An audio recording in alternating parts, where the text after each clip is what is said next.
उत्तराखंड में UK triple SC भर्ती घोटाले की जांच में अब ईडी की भी एंट्री होने वाली है। ईडी यानी इन्फोर्समेंट डायरेक्टरेट, केंद्रीय जांच एजेंसी, जिसने बंगाल में करोड़ों करोड़ रुपए बरामद किए, वही ईडी अब उत्तराखंड में भी दस्तक देने वाली है। एसटीएफ ने इसकी शुरुआती जानकारी यानी कि जो अब तक मुकदमा हुआ है, जो अब तक की पूरी कार्रवाई हुई है, जो एक्शन हुआ है, उसकी जानकारी ईडी से साझा की है और अब ईडी भी इस मामले की जांच करेगी। अवैध संपत्तियों की एसटीएफ की ओर से जारी प्रेस नोट में साफ साफ किया गया है कि नकल माफियाओं को नेस्तनाबूद करने के लिए केंद्रीय एजेंसियों से भी जानकारी साझा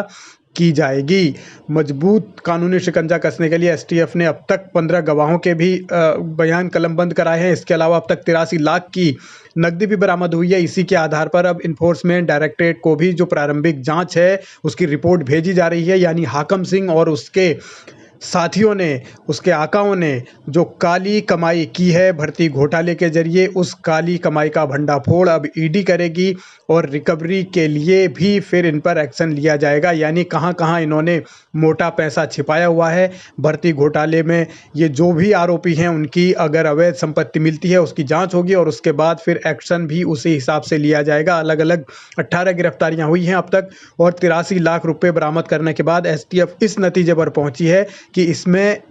ईडी की भी एंट्री बहुत ज़रूरी है ताकि अवैध संपत्ति को लेकर जांच की जा सके और फिर केंद्रीय एजेंसी उसमें आगे का एक्शन ले। यानी कि जो काम एसटीएफ फिलहाल कर रही है उसकी पूरे उत्तराखंड में तारीफ हो रही है। जिस तरीके से भर्ती घोटाले से जुड़े आरोपियों को अब तक गिरफ्तार किया गया है और उनके बाद एक कड़ियां जोड़ी जा रही हैं, तो उस हिसाब से अब अगर इसमें ईडी की एंट्री होती है, जो अब तक की जानकारी है कि एसटीएफ ने ईडी को तमाम रिपोर्ट भेजी है जिस आधार पर अब तक कार्रवाई हुई और आगे अवैध संपत्ति को लेकर जो भी खुलासे होंगे, उस अवैध संपत्ति को किस तरीके से जब्त करना है और फिर इन लोगों से कैसे वसूली होनी है, ये तमाम चीज़ें आगे होंगी। लेकिन ईडी की एंट्री का मतलब साफ है कि क्या उत्तराखंड में भी अब बंगाल जैसे नोटों का ढेर मिलेगा? क्या इन